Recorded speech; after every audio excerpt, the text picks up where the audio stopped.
नमस्ते, जय माँ। अ, मेरा पिछले वीडियो देख के किसी-किसी को ऐसा भी महसूस हो सकती है कि वो ज़्यादा देर तक ध्यान या जाप करने की क्षमता नहीं हो पाता है, उनको चक्कर आती है, उनको सर भारीपन लगता है, कुछ ऐसा हो सकता है। तो उन लोगों के लिए जिनका कभी-कभी ऐसा होता है ना कि बचपन में कोई बीमारी रहा हो, बचपन में टाइफाइड हुआ था, बचपन में जॉन्डिस हुआ था, निमोनिया हुआ था, तो जिसकी वजह से एक कमज़ोरी आ गई है सेहत में।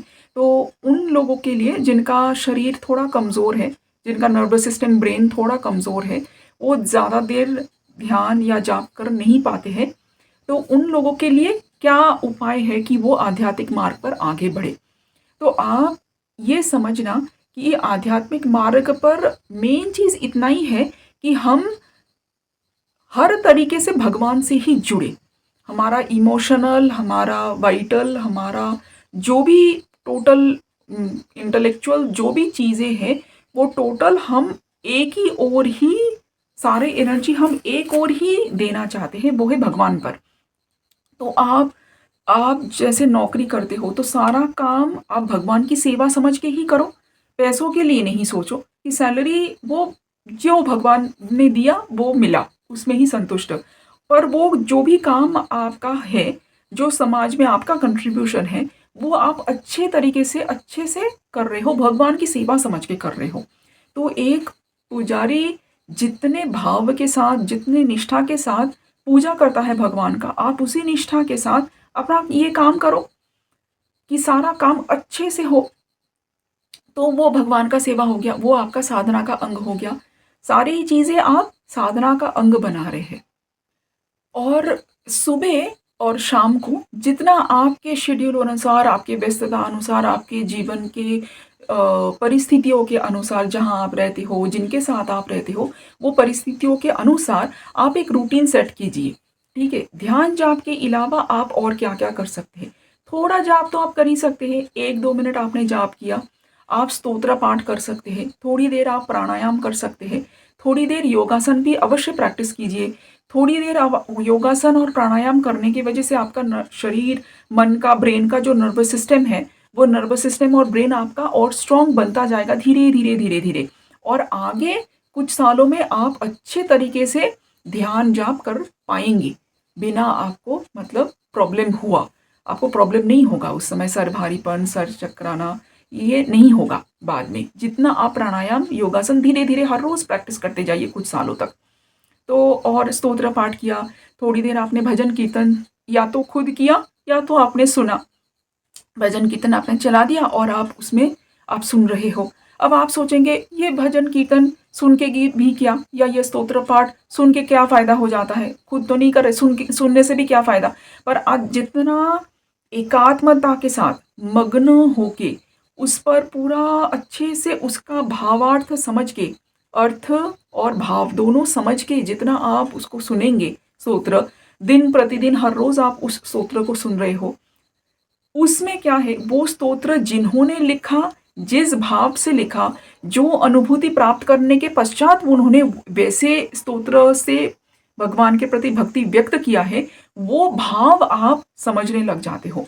वो भाव आप मतलब वाइब्रेशन एक ही तो होना है, तभी तो एक एक हो जाती है ना, आप वही रियलाइज़ेशन आपको भी प्राप्त हो जाएगा। तो जो जिन्होंने लिखा था वही भाव और वही अनुभूति आपको भी प्राप्त हो जाएगा उसके वजह से। तो आप वही स्तोत्र हर रोज़ आप एकात्म होके आप सुन रहे हो। थोड़ा आप सेवा भी कर सकते हो, जैसे आपके पास वो फ़ोटो है, मूर्ति है, जिस भी भगवान को आप पूजते हो, जो आपकी इष्ट है या गुरु है, वहाँ आपने उनको थोड़ा-सा कुछ खिलाया, थोड़ा माला बना के, वो फूलों की माला बना के, तो सेवा मतलब फ़िज़िकली सेवा, बॉडी को यूज़ करके साधना। फिर जैसे बौद्ध लोग करते हैं, हम लोग भी करते हैं ना, जैसे वो आप प्रणाम करके करके 108 बार प्रणाम कर रहे हो, हाँ, साष्टांग होके, या आप प्रदक्षिणा कर रहे हो कोई भी मंदिर का 108 बार प्रदक्षिणा कर रहे हो, तो वो वही उसी को ही साधना बना लिया। तो बॉडी को लेके साधना और खुले आंखों से बिना मतलब ध्यान नहीं कर रहे हो, पर बाकी चीज़ों इंटेलेक्चुअली साधना, तो स्तोत्र पाठ, पूजा करना, ये सब इंटेलेक्चुअल आपका साधना। कैसे भी हो भगवान के जुड़ने की कोशिश, कैसे भी हर तरीके से भगवान से जुड़ने की कोशिश। तो आपने कुछ सेवा किया। अगर आप घर में पूजा-पाती का नहीं है, तो आप कोई मंदिर में जाके थोड़ा सेवा दे सकते हैं। अगर आपकी परिस्थिति अनुसार आप मंदिर नहीं जा पाते हैं, घर में भी संभव नहीं है पूजा करना, तो कोई बात नहीं। आप जो भी काम करते हो, वही काम भगवान की सेवा समझ के करो। जो आपने मूर्ति रखा है या फ़ोटो रखा है आपके गुरु या इष्ट के, उनकी ओर आप देख के, वो फ़ोटो की ओर देख के आप बैठे हो। बहुत समय तक आप देखते रहो उनको। तो वो जो है उनकी जो प्रेज़ेंस है, वो प्रेज़ेंस को जैसे वो बैठे हैं सामने और आप उनके सामने ही बैठे हो। वो इष्ट कृष्ण अगर है या जगन माता है या शिव जी है, उनके सामने ही जैसे आप बैठे हो। तो उनका प्रेज़ेंस महसूस करने की कोशिश वो फ़ोटो या मूर्ति के माध्यम से। फ़ोटो या मूर्ति अति सुंदर होनी चाहिए, मनोरम होनी चाहिए, ताकि उसमें आपका मन भाए, मन लगे। तो आपके अनुसार वो सुंदर होनी चाहिए। तो उसमें आप उनका प्रेज़ेंस फ़ील करो। तो वो भी साधना का अंग हो जाती है। जितना जैसा भाव वैसा ही लाभ है ना, जैसा आप मन करेंगे, मन में सोचेंगे, वही असलियत में धीरे-धीरे वही साधना आपको असलियत की ओर लेके जाएगा। तो जैसे मैं जब छोटी थी, उस समय मैं शारदा देवी का फ़ोटो लेके मैं उनके ऐसे-ऐसे पैरों को ऐसे-ऐसे वो फ़ोटो में ही ऐसे-ऐसे करती रहती थी। जैसे कि सेवा करते हैं ना, पैर दबाते हैं बड़ों का, तो वैसे उनकी जैसे पैर दबा-दबा के उनकी उनको पैर सहला के सेवा कर रही हूँ शारदा देवी का, ऐसा मैं करती थी। और बहुत शांति और आनंद का अनुभव होती थी। तो हर तरीके से उनसे जुड़ना है, कैसे भी। फिर एक मैं आपको बोल सकती हूँ कि एक ब्रदर लॉरेंस थे, क्रिश्चियन साधक थे। चर्च में कोई एक चर्च में थे, तो उस चर्च में उनका दायित्व था कि वो रसोई देखेंगे। अब रसोई में बहुत काम होती है, बहुत लोगों का खाना बनाना दिन भर रात रात तक चलता रहता है।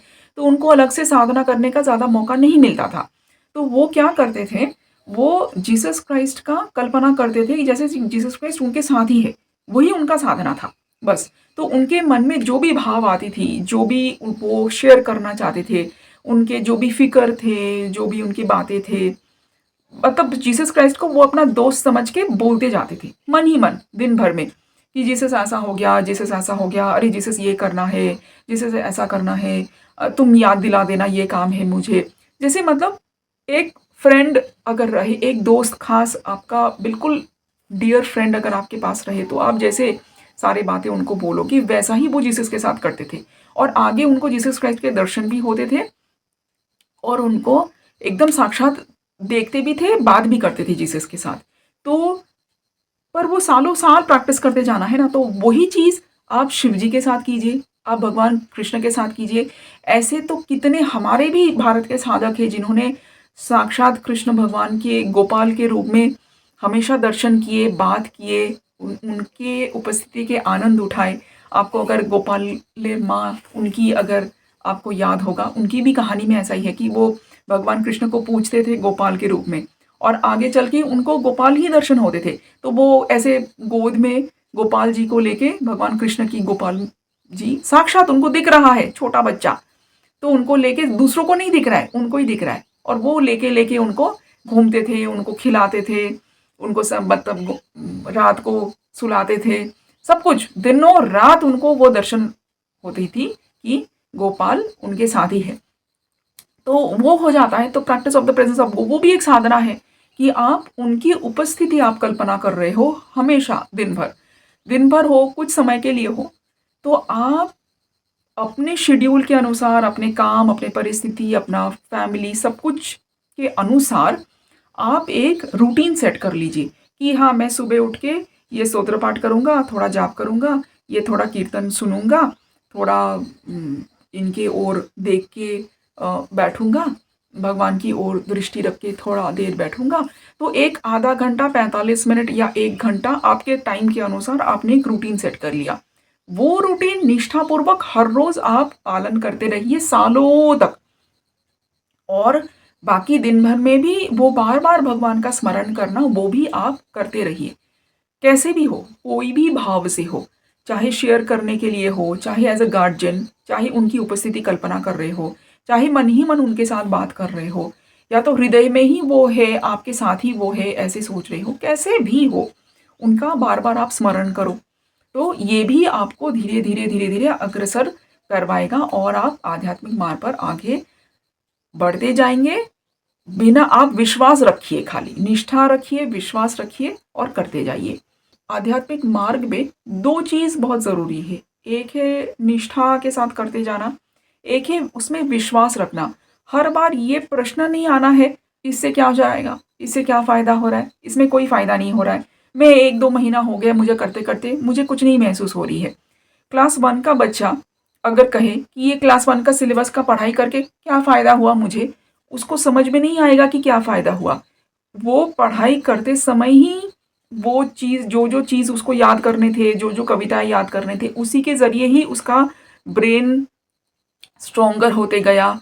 उसको एक डिसिप्लिन, स्कूल इसी टाइम जाना है, इसी टाइम लौटना है, इस समय ये होमवर्क खत्म करना है, रिस्पॉन्सिबिलिटी, दायित्व, टाइम का पंक्चुअलिटी, टाइम मेंटेन करना, इस टाइम पे ही स्कूल पहुंचना है, ये सारी शिक्षा, जीवन की शिक्षा उसको मिलते जा रहा है। पर वो बच्चे को आप समझा नहीं पाएंगे, है ना। क्लास 1 का बच्चा समझ में नहीं आएगा उसको कि मुझे हर रोज स्कूल जाके क्या फायदा हो रहा है, इतना सारा पढ़ाई करके मुझे क्या फायदा हो रहा है, उसको आप समझा नहीं पाएंगे। वो बात, बच्चा है वो, पर उसको आगे चल के समझ में आएगा कि वो सारी ही पढ़ाई धीरे धीरे धीरे धीरे उसको और भी बेहतर और भी इंटेलिजेंट एक इंसान बनने में सहायक रहा है।